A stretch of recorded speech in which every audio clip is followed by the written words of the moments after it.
I love Wednesdays. Sean Salisbury starts us off, and then an hour from now, we've got the Kings Roundtable with Ryan and Sacktown and Jerry Reynolds. Sean, always great to be able to talk to you. If I'm a Bears fan, should I be concerned about Caleb Williams' lack of development and really body language? I mean, that was not a good look the last game on the Yeah, bench. Grant, at times, you and I both know body language Eli Manning was supposed to have bad body language and won 2 Super Bowls. So we know it can be overrated depending on who the person is and used. And I don't think we'd ever question Eli Manning's motivation to want to be great. Yeah, no question. Listen, I've given this a ton of thought. SC guy, I followed him for a long time, Caleb Williams. And I'm not overly worried about the development yet. Now, he's an off-schedule guy he's not the guy you'd say, hey, here's how you mechanics. As a matter of fact, quite the opposite, right? But he's got trim. I don't need to preface this, but I'm going to.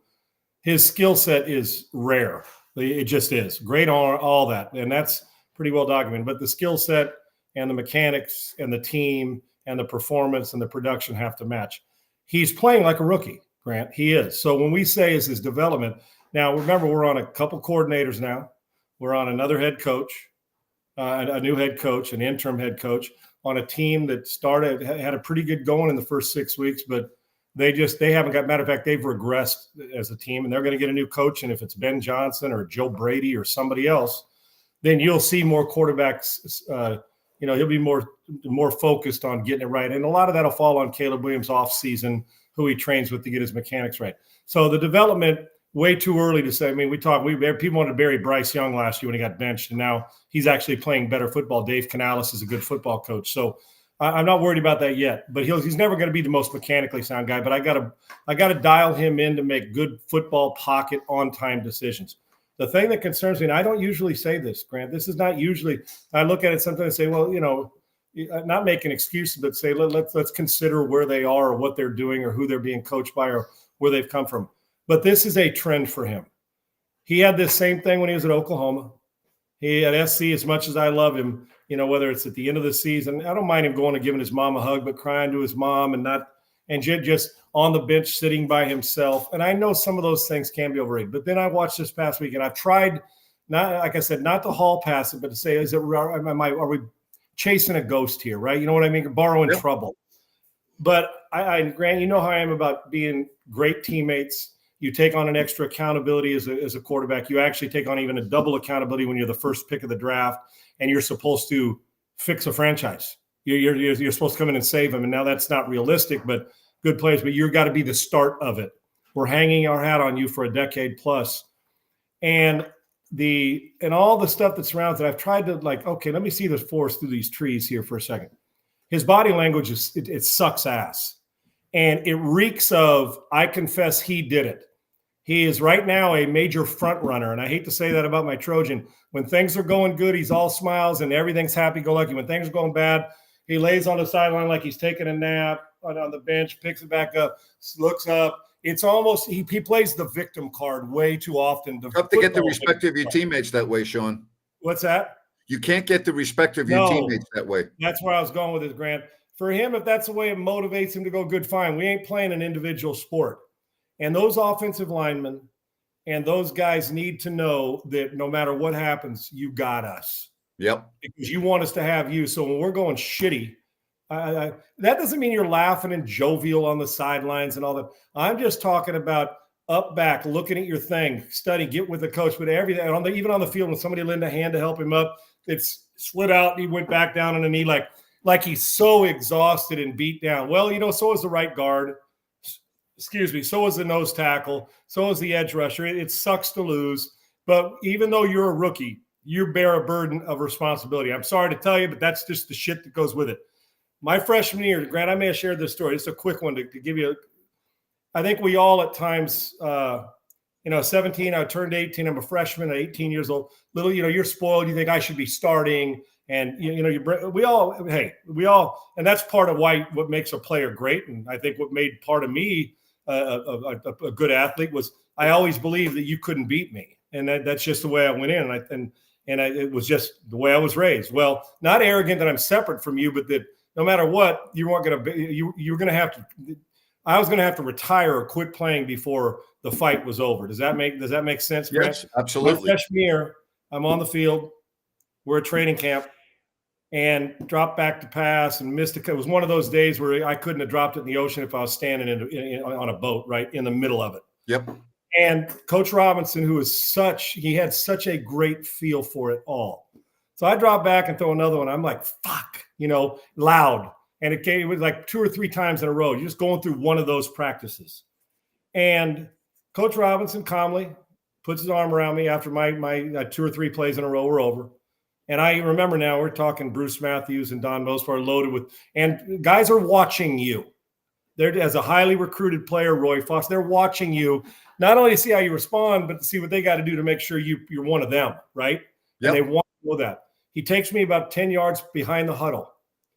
And he says, let me tell you something. He goes, you're playing like the shits today, quote unquote. He said, oh, yeah, you're the shits today.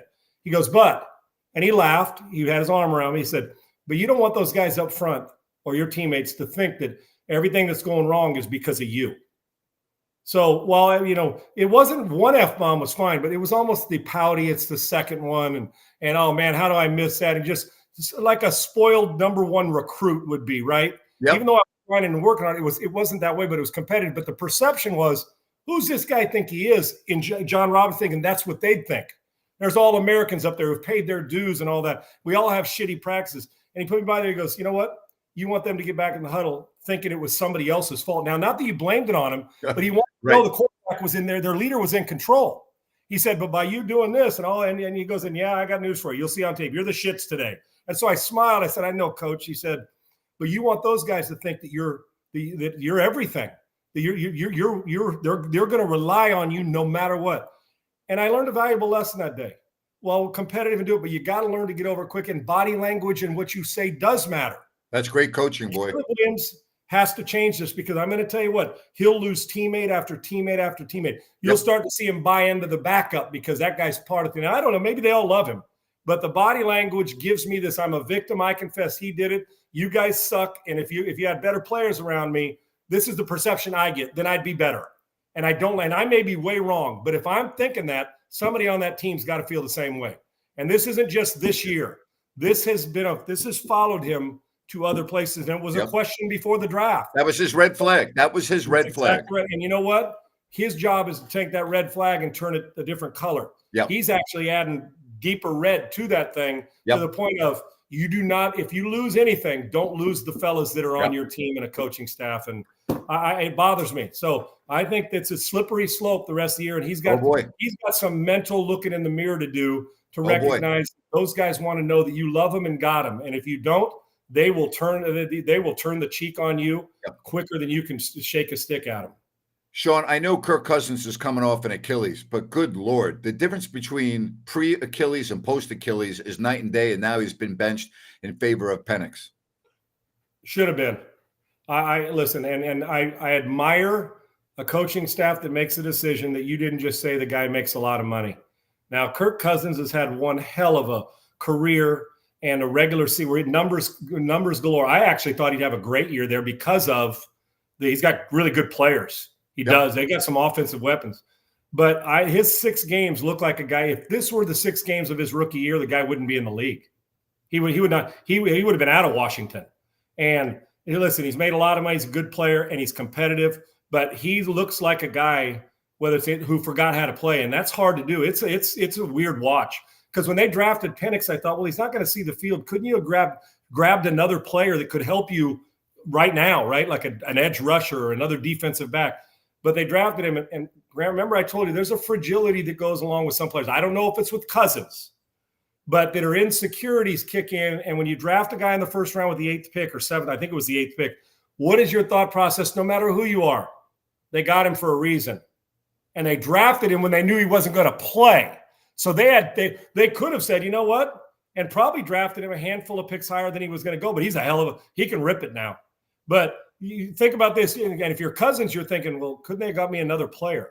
So what happens when you start to struggle? Your head snaps to the sidelines, and you're wondering what they're wondering. And they got a first rounder. How much more patience? And then the second game, a third. And it's gotten up to 6. Kirk Cousins didn't forget how to play, but it sure looks like it. He needs to go to the bench. He has to go to the bench. And he's not a sacred cow. And I love his competitiveness, and I give him nothing but respect. But I'm judging by production now. And I'm telling you, if Penix goes out and plays decent football, Kirk Cousins will never see the field again as an Atlanta Falcon. He will play somewhere else. But there's a lot of money in that contract and a lot of guaranteed money. You got to play Penix because he's giving them no shot to win right now. And for a guy who's had one hell of a statistics-filled career, it's a bit shocking, but you got to make this move. And he's left his glove on the mound, and I'm pretty secure in thinking he ain't getting it back. Sean, a week ago, I asked you about Dan Campbell and his decision-making, and I think the Lions are in trouble right now because I don't think they're going to be able to overcome all of their injuries, particularly on defense. I've never seen anything quite like this, but I have to go back to the game. You're down 10 with 12 minutes left, and you're trying an onside kick. And he took responsibility after the game. But you know what? What the hell are you thinking? I do not understand some of his decision-making. And I get he's turned around the program. I get that they're one of the favorites. I get all of that. But I can't get last year's NFC Championship game out of my mind. You made a good point last week. You know, that's how he's coached. That he always does that. You know, if you can win the game with your offense on the field, go ahead and do it. Okay, but how do you do an onside kick with 12 minutes left down 10, Sean? It makes no sense to me. You live by it and you die by it at times too, Grant, right? That aggressiveness and the way you go about making those decisions. And that's 100% on Dan. And you know my affinity for him. I'd love to play for him. Yeah. I think the friggin' guy is off the charts, and Detroit is lucky to have him. He's lucky to have that team. It's a perfect fit for them. But aggressiveness will reach up and bite you. There's a difference between aggressiveness and stupid aggression. And that's what that was. That was, we've been good at this, and we're rolling the dice because we've been kicking ass before. Dan let being a tight end and a tough-ass player in the NFL and a hell of a coach, he let his emotion of the tough guy, I'm going to rally with my guys, I believe in them, get in the way of a smart football decision. They have gotten better because they've made a lot of smart football decisions in the draft, how to go about it, who they've hired as assistants, and Dan has stayed the course. But sometimes, I'm not a big analytics guy. I like a mix of both because it's just evidence as analytics. But Dan, he threw it right out the window. He did exactly what he does most of the time. He usually gives his team the best chance to win. He didn't by onside kicking. You do not do that with all those timeouts. You go and you say, I understand that he was more like, I can't get off the field. Buffalo's too good.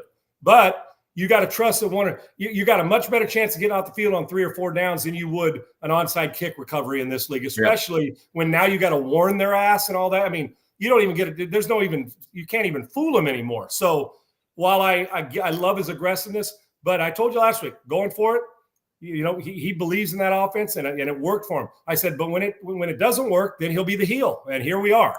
And it may end up costing them. It could cost them home field advantage in the NFC. I mean, the Vikings are still hanging around. The Philadelphia wants it. They're hanging, man. So while I love them, I still think they can. But Dan, he kind of took the ball out of the team's hands. He went against aggressiveness is one thing, but I know very few coaches that would have done that then without the element of surprise. You got to trust that great team you have to at least get a stop somewhere. Now, I understand you're reeling on defense, but it backfired on this one. Now they'll get back at it, and they got 3 more games to go. But I'll also tell you this, I'm with you. I'm still going to say they're going to the Super Bowl because that was my preseason pick. But boy, you got to be awfully good at a whole bunch of other places, and some backups are going to have to elevate their game because they'll score on everybody. Yeah. The problem is they run into Buffalo and a Buffalo team or a Green Bay team, Cincinnati. I'm just using them as Baltimore, who can score. You may lose 42-40. They're USC is what they were when Caleb Williams there. Score 40 and lose 44-40. So I respect their defense, but man, the toughest job in the gig in the business, knowing you're a great team. Aaron Glenn's got a tough task to be able to piece this together. If they pull this off and piece it together and overcome all these injuries, amazing. It'd be incredible. But Dan will learn, and now looking forward, he's got to be smart in the position he puts his team in because they're too good to be eliminated early, injuries-wise, and they can overcome them early. The question is, can they sustain greatness on the defensive side with all these injuries? It's unprecedented, at least. It sure looks like that when I see a list of them. All right, here we are, college football playoffs, and we're seeing players saying bye-bye and entering the transfer portal. Unbelievable, Sean. 6,000. I think I saw today, or we talked about it on my show. My co-host Brian brought it up. 6,000 people in the portal. Here's what's going to happen. 2,000. First of all, just so you know, probably 10% or less of those, 15% are getting any money, and maybe 5 to 10% of the transfer guys are getting good sized money. Yep. The bottom 3,000 of those guys are 5,000. They're not getting any money. If they are, it's an apple and a roadmap and a gift card and, and a couple grand or whatever it is, right? Yep. And a lot of them are just leaving because they don't like the coach, leaving because they don't want to compete, leaving because they got beat out. Some are leaving for the right reasons. They're not going to get a chance. A coach just said, hey, like Connor Wigman got hurt. It didn't work out at A&M. He's a hell of a player, 5-star guy, and he's transferring to the University of Houston right in his backyard here in Bridgeland with a new start. I'm okay with that. He's not transferring 5 times in 4 years. But I can even say, I can tell you this, and it's always like, a guy doesn't start or win a job, not him, but in any of these schools, and I'm an up and leave. Hell, the Branch brothers at SC who are Impact, I'm just going to go. The money things that it's nauseous. It makes me nauseous. Although I want them to get paid not like this. The transfer portal sucks. But Grant, you know what's going to happen? The bottom 2,000 of those guys, they're going to be without a place to go. I'm just telling you, or they're going to have to go back to JUCO, or they're going to have to go to FCS, which isn't a bad hell. I know South Dakota State can beat a bunch of FBS schools. I promise you that. But they're going to have to go somewhere that it didn't work out. Oh, I don't know about the coach, because they're going to, boom, handpicked and all of a sudden. There ain't 6,000 scholarships left on these teams. I'm talking about on the Division I Power 4 schools. So if you're transferring from Gus Davis Adolphus to Slippery Rock, great, go kick ass, and great football's played at all levels. But I'm to 6,000. Are we serious? Are we serious? And the majority of them are not leaving they're not getting bigger money. They're not going to be promised a starting job. They just are taking. I'm just telling you, they're taking a shortcut to try and get to the success. And if you're taking the shortcut now, you'll be transferring 3 more times. So I get it when it's for the right reasons. I cannot stand reading that. It's a joke, but some of them are going to run into it. Mom and dad are going to do this, and they're going to hold out for this. And next thing you know, they're going to be sitting there, and it's going to be June, and there's going to be a kid that says, I have to go back to El Camino Junior College, which is a hell of a program, and I got to start over because there's no room left. So sometimes if you're going to throw the ball over the fence, as as Chuck Knox said, you better be able to go get it. So if you're going to transfer, you better hope to hell you're one of the guys who's just a guy right now. And most of the guys in the portal are just a guy. They're just a guy. They're not a 5-star recruit. Some are, some aren't. Some are difference makers. Some are going to go on to huge money. All that, but there's going to be a lot of guys that are going to left thinking, damn, where am I going now? What am I going to do? I don't like it. I like it in some cases. It's utter. If this was real life, this kind of abuse would put people in jail. Oh boy. This is football abuse at its finest, and it's an embarrassment, and it's comical to the point you're going to make college football unwatchable if you keep doing this. And that's one of the greatest sports on the planet. There's a lot of parity right now in college football. But with that said, in your opinion, of the 12 teams in the playoff, how many of the 12 do you think could win the championship? Well, let's go through this real quick, Grant. You got them in front of you? Go through the number 1 seed, Oregon, no doubt can win it. Who's 2? Not Ohio State, Georgia. Right. Yeah, they can win it, but I'm going to tell you this. If Carson Beck plays like Carson Beck has most of this year or at times in big games, they'll get eliminated immediately. And I don't even know if he's going to play or start yet, but I'm not so sure the backup doesn't give them some energy as well. And going in, the guy was a first-round draft pick this year, right? Yes. Yeah, the first-round draft pick this year. Yes, they can, of course. It's Georgia, and I love their coach. And if they go on a roll offensively, they'll get off the field defensively. They can absolutely win it. And it won't shock me if they do. Okay. 3 is go ahead and read them to me. Well, I'm bringing them up right now. But I was wondering, could you see SMU going and winning? I could see SMU winning a game. Yeah, but who they got? Penn State. But you couldn't see them winning a championship, right? I think right now the problem is with the attrition, the physicality of it, playing 3 or 4 games, Grant. That the teams that are deeper, because now you're getting boom, boom, boom. I see that they're a team to me that they roll through their 5 seed in the tournament in the NC2A basketball tournament or a 4 seed, and they go and they can win a couple, but maybe they didn't just have a deep enough bench to go. I love SMU's game. Right. I just think the physicality of if you had to run into Penn State's physical. Texas and Penn State might wear them down, but they can upset you and beat you once or twice. And I don't think they can win the whole thing. Okay, and I know Texas, they're the 11th Texas is 3, Penn State is 4. All right, okay. Notre Dame is 5. Let's just start. Who's with 3? Who'd you say 3? 3 is Texas. Yeah, Texas can win it all, but a lot of it's going to be on the quarterback position. I guarantee you they're going to have packages for Arch Manning. The quarterback, their defense is physical. They can do everything. They can run it. It's going to depend on how well the quarterback plays. We've seen some inconsistency, but Texas can win it. 4 is could you see Notre Dame winning? I think Notre Dame's going to have a hell of a time with Miami. Could I see them winning? Yes. I'm concerned about Notre Dame's firepower on offense to get through the entire tournament. But yes, they can. My bet would be I would not bet on them. I think they're a long shot, even though they're ranked high. Okay. I'm not asking for an exact number. I'm just giving a roundabout out of the 12 teams ballpark figure. How many? Yes, that's why I was just going through the teams. We know Oregon can win it. Georgia can win it. I mean, you're not putting Clemson on there, right? Yeah. Do me a favor. Do you have the 12 teams? I'm having trouble bringing them up on my internet. Yeah, I did too. Indiana's playing Notre Dame. Didn't I say them? Yeah, Indiana's playing Notre Dame. Indiana cannot win the whole thing, but they'll give you a fight. They're just not. They're not going to have enough bandwidth to. I mean, they'll grind and beat you, but I don't see them rolling through the tournament. They can win a game. Obviously, all of them can win it. Clemson's sneaky in this. Klubnik's an active and athletic player, but I think they're going to have a hard time getting by Texas, to be honest with you. That's them. So I'm going to say no. Can they? Yes, because I like Klubnik, and he gets to go back and play where he played his high school football in Austin. Who am I leaving out here? Boise State? No. Boise State can give you some fun stuff, but physically they're going to get caught up to in that. Arizona State, who I love, friggin' Arizona State. What a story. Supposed to be last, and now they're first. And Scadaboo, he's a guy I want on my team in the NFL. That guy's a player. I'm going to say that Arizona State, it's great momentum, but the big boys would put a stop to it. I don't think they can get through 4 big boys.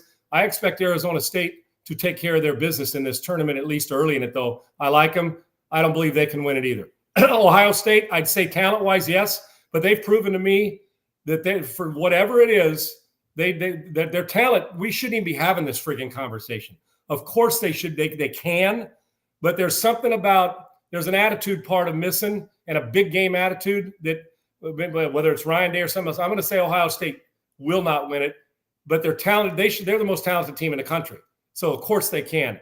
Tennessee, love them. I think the quarterback's a little bit inconsistent, although his talent is so good. Talk to me this time next year and ask me about Tennessee, and we may be having a different conversation about them. Clemson, the teams that can win it, Oregon, Oregon, Georgia, Texas. I don't think Penn State's offense would be good. I don't think Penn State's coaching. The guy, he hasn't won a big game since he's been there. No doubt. 3 teams, I think. I think it's going to Oregon, Georgia, or Texas are going to win it. Yep. And on the outside looking in, a Tennessee team and Ohio State and Notre Dame. But to me, when you get by those first 3 teams as far as production and getting it done, I think there's a gap to the 4th team. I just do. Sean, Merry Christmas, buddy. Merry Christmas to you. Sorry, but I should have pulled up those things. I'm sitting here. When you're thinking about it, I'm saying, okay, they're 11. Who's in it again? But and thank you for the help. They're running them down. I always love doing it, brother. It's going to be a fun playoff, and I'll talk to you next week. But I can't wait to see this weekend's game. There will be an upset or 2 this week, and you and I both know it. Keep an eye on SMU Penn State. Well, I'm just curious. Keep an eye on that. Can SMU physically handle the line of scrimmage? We're going to see. Thank you, buddy. Appreciate you. Love you, brother. Thank you. Love you too. Appreciate you. Good stuff. Don't forget, in an hour, not an hour, less than an hour, coming up at 4 o'clock in about 34 minutes from now, Ryan and Sacktown and Jerry Reynolds will have the Kings roundtable. We got a lot to talk about. Trey Lyles could be on the floor tomorrow when the Kings are taking on the Lakers in a huge 2 games coming up for Sacramento, as they are 12th in the West. We'll talk about that. Adam Silver making some comments about 3-point shooting. We've got all of that and more. It's coming up for you at the top of the hour right here on If You Don't Like That. Thanks for joining us here. Always great having Sean Salisbury on. Talk to you soon, everybody. Bye-bye.